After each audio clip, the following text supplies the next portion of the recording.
I am excited to share these ideas with you because we're talking about the 5 best productivity apps and hacks, but through the lens of simplifying your life in 2023. I'm not a fan of doing less just so you can pack more in, so that you can do more. I'm a fan of doing less so that we have more peace, more space. We can be more present, more consistent, more accountable. And so these productivity apps and hacks, yes, they absolutely can and will make you more productive.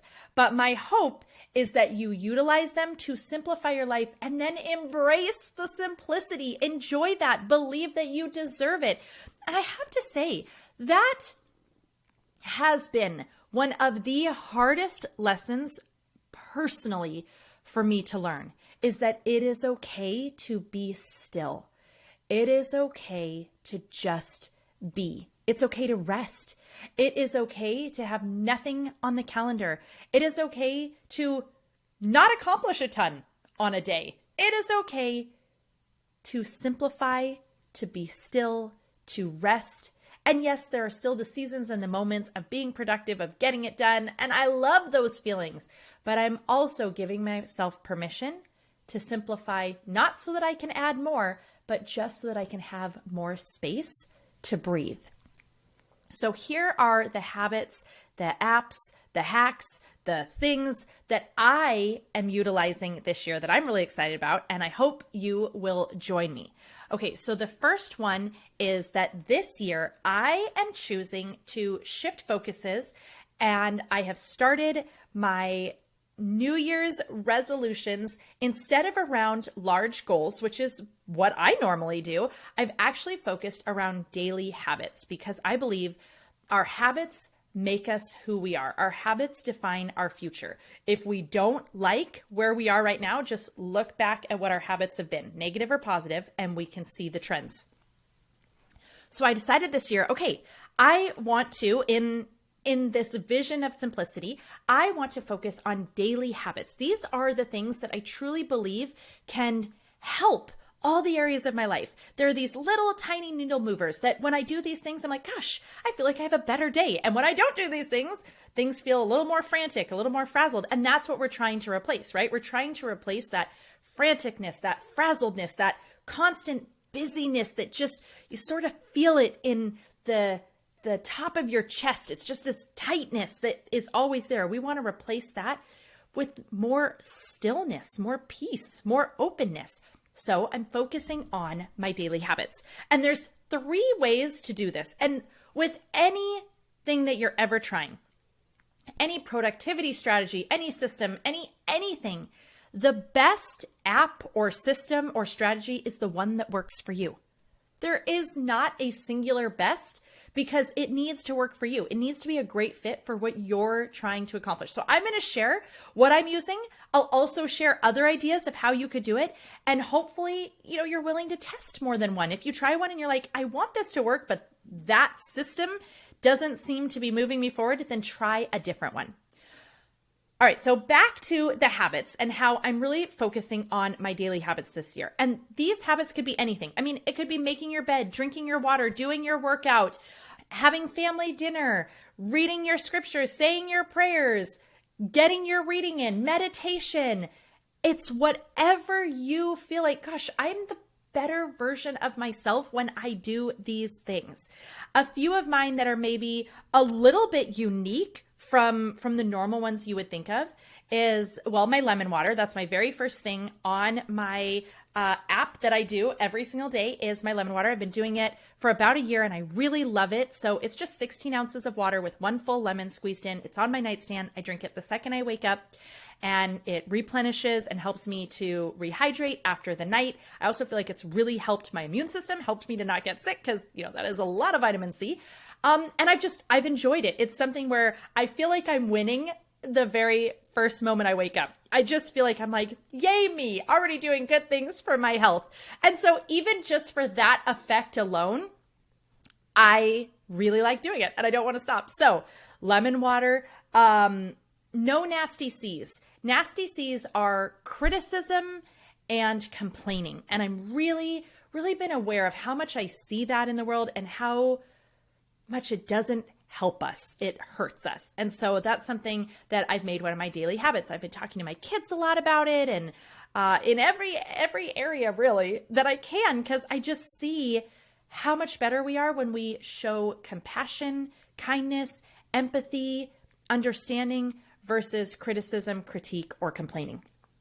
Then I have a lot of the regular ones, my workout, gratitude, 3 things a day, complimenting Taylor. That's maybe one that's a little bit more unique. So I want to make sure that I am telling him the great things that he does and how much I appreciate him. So one of my daily habits is giving Taylor a compliment. Family history, that's definitely probably more of a unique one for me, but I love family history. So I have an app that's called Family Tree. It's free. Anyone can access it. And there are these tasks that come up. And so recently, the 1950s census was just released. So there are so many tasks for me to do because I can connect these 1950 censuses to all of these family members that lived during that time.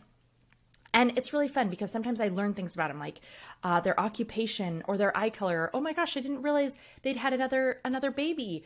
It had just been hidden. I hadn't seen it. And so I'll do a couple of those tasks. If I only have time, one single task. It takes me a couple minutes. It's what I do in lines. So when I'm in a grocery store line or the UPS line or anything like that, or I'm waiting for one of the kids, a lot of times what I do is I open my Family Tree app and I just do a little bit of family history. So that's a little bit of a weird one. I know I'm such a nerd, but that's probably more on the new unique side.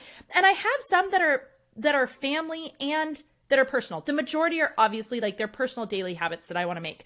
But I also have family prayer and family scripture study because those are daily habits I want us to have as a family that I want to track. So I'm utilizing this app called Habit, and I will link to that in the show notes so that you can find it really easily. But there are other ways. The simplest way, I guess, is a ruler, a pen, and a piece of paper. Make a grid, put all your habits on your left column, put all the days of the month, and then put a check mark. Actually, I have an even simpler way because that's going to take some time to have to draw all that out. I do have a habit tracker for you in the show notes that you can just download and print. So that's really the true easiest way. So that'll be in the show notes for free for you if you are a paper and pen person and you love that. The next thing, so this I would say falls under a hack, not an app, but embracing simplicity. This is something that I really focused on in 2022, and it was powerful. I had to undo some habits and some mindset blocks around if I am holding still, then I am not useful, then I am not good almost. That feels very dramatic, but I definitely have seen and found that a lot of things that I've held on to from when I was very, very little, that I'm not good enough if I'm not being super productive. So this last year, I really, really worked on embracing simplicity, making things simpler for myself, for my family. And it has been so beautiful and so empowering. So 2 of maybe the easiest places to talk about that is dinner. Instead of feeling like I need to be the one who makes all of the dinners, I've shared this before, but I've delegated it out. We each have a night, and I've embraced a lot more of making these freezer meals that I freeze and then using them. It was very interesting to me how much of a block I had around using them. Like, oh, I should save them for an even busier night. And then I was like, no, I can just use them right now. So simplifying dinner in every capacity. Each of the kids has a night they cook. Taylor has a night that's takeout. Being very okay with fend for yourself nights and even having more of them. Just really simplifying the process and not being so worked up over what I think the process should look like. The goal is family dinner. The process can be as simple as I can make it. And really, simplicity is beautiful. So just embracing simplicity, embracing stillness. 2022 was one of the calmest years I feel like I've ever had. I had the most time with family, just being present that I I can remember. I mean, it was incredible. And it was amazing how I would get stuck in these mind loops. I'd get in my own way of feeling like, oh my gosh, I should be doing something. And then I'm like, no, what I'm doing is great. Stop it. Just be still. The third one is a app that I feel like is really powerful for all of my business people. And that is Flowdesk. So you don't have to use Flowdesk. Again, it's about what works for you. I'll put a link, and I actually have a link. It's an affiliate. It'll give you 50% off, which is amazing. So I'll put that in the show notes. But the way that I suggest, and the reason that I would include an email software, is because you can build workflows or sequences, and these can save you so much time. So I helped several private clients this year set up these sequences for onboarding, offboarding, new customer experience. So essentially what we're talking about is, let's say you have a new client and you have all this information you need to share with them, different things to educate them on, to get them going on. You can set up a workflow, a drip of these emails that are going to just send out periodically. So let's say I have a product and I'm going to send that product to a customer. I can have an entire drip where the first one initiates and says, great news, your order is on its way. And then 3 days later, there's an email that's going to automatically send out. I don't have to think about a thing. And it's going to be like, your order should be here. I can't wait to hear what you think of it. And then a few days later, here's a video on how to use this product. We wanted to make it as easy as possible. And then a few days later, what did you think? We'd love to hear. Click reply, leave us a review. And then a few days later, did you know we also have? So you can create these incredible sequences, these incredible workflows that do the heavy lifting for you. If I have a new customer coming in, I could create all these emails that prepare them, or offboarding them as we're finishing a project. There's just so many ways to use these sequences that simplify your life but keep you consistent. So you look really consistent for the customer because you keep showing up, you keep dropping into their inbox, you're giving them the information they need and helping them feel taken care of, but it's not actually you. You sit down and you do it once, and then you just drop them in at the right time. So that is something that, as far as productivity, simplifying your life, I am such a fan for anyone who has a business.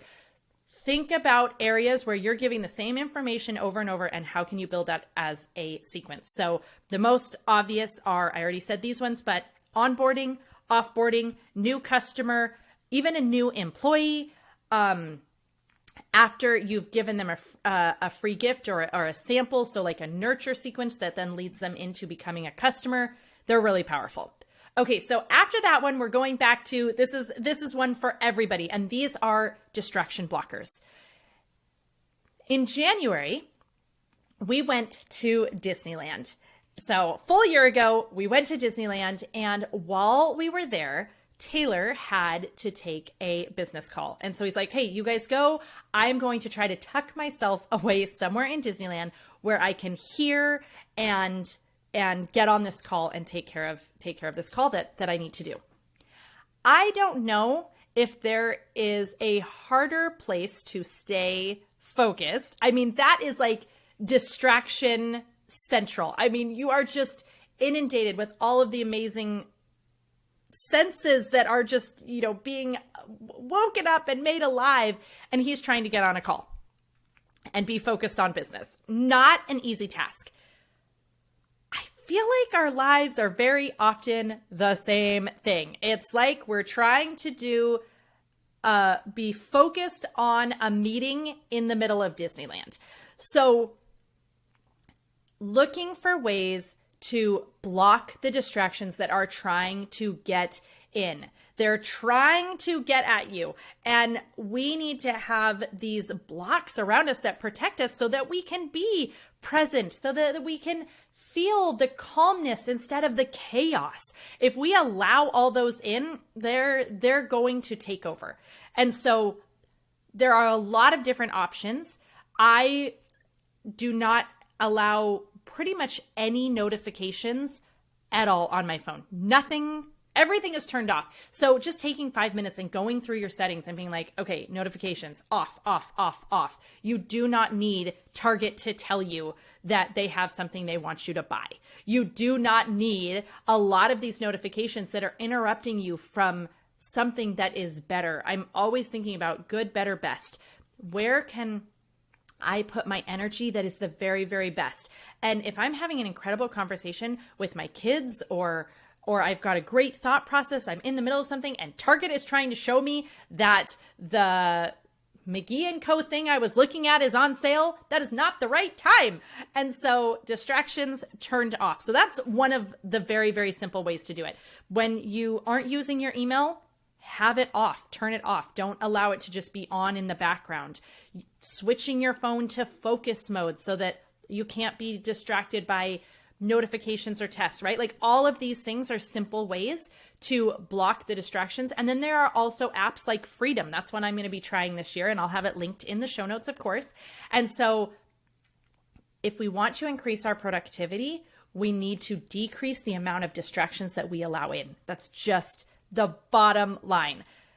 So that's definitely a way to increase our productivity and simplify, because we're not being inundated with all of these new thoughts. You know, we talk about how our attention span is worse than a goldfish now. And so much of that is the accessibility, is being available and having all of these things vying for us all the time. And we can strengthen our attention span by working on our focus. And distractions are trying to hinder our focus. I mean, the very act of an alert is, oh, hey, you might be doing something else, but we think this is better, so we're going to pop in, and it breaks our focus. And then my last app for you to consider looking at and seeing if this could help you become more productive and simplify your life is a system for saving and coming back to, because we are constantly seeing these new things. We are constantly getting excited, having an idea pop in our head, and the inclination is to stop what we're doing and go right into the next thing. But the problem is, so often we don't go back to the thing we were doing. We don't get the things we need to do done because something more enticing, more shiny, more enjoyable catches our attention. But we also don't want to forget about that thing because we're like, oh, but it was really good. I don't want to forget about that. So do you have a system for saving and coming back to? There are a lot of ways that we can do that. It's simple, you just take a screenshot and then remember to come back to it. One of my biggest things is I'll grab the link. A lot of times it's a website, an article, something that I'm like, oh, I want to watch that. I want to read that. And I want to come back to it. So I have notes where I can pop in where I want it to, what I want it to be. And then I'll schedule in to look at that note and the name of it, because a lot of times the fear is that you're going to forget. And there is a really high chance you are going to forget to come back to it.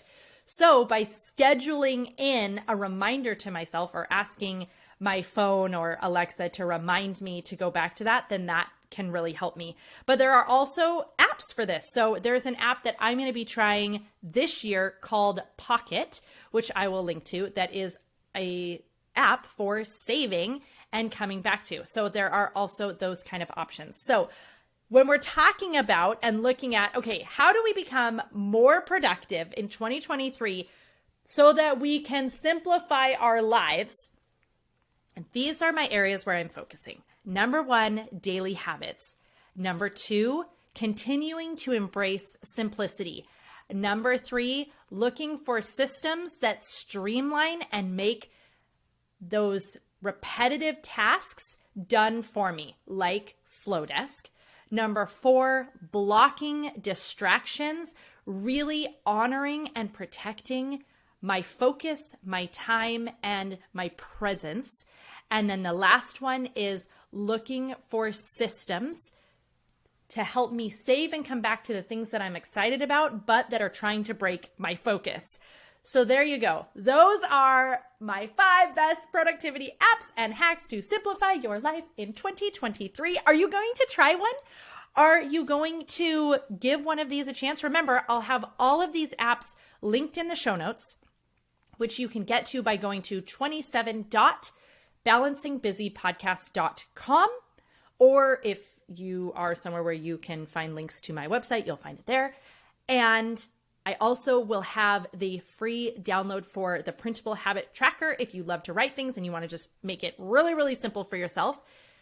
This is our year to truly balance the busyness, to be able to let go of the chaos and embrace more calm, to not have your mascot be this frazzled ball of craziness, but instead to feel more fulfilled.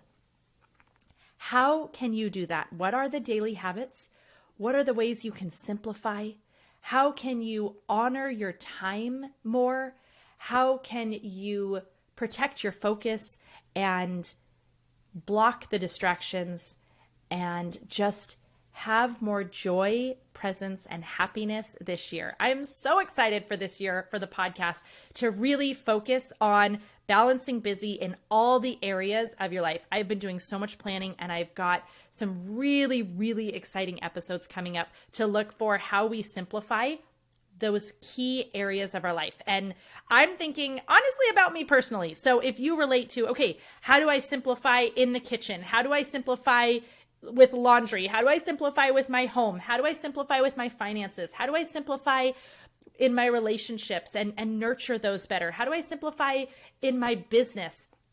I'm so excited to look at all of these areas to help us balance the busyness more. It is going to be an incredible year for you. I can feel it. You deserve it. Thank you so much for listening to this episode. If you have not, I would love if you would take just one moment and leave a 5-star review with a singular sentence. You can keep it simple about why you enjoy this podcast and why you believe others should listen as well. Okay, that is a wrap. Thank you again for listening, or if you're watching this on YouTube, I'm so grateful to have you here. That is a wrap.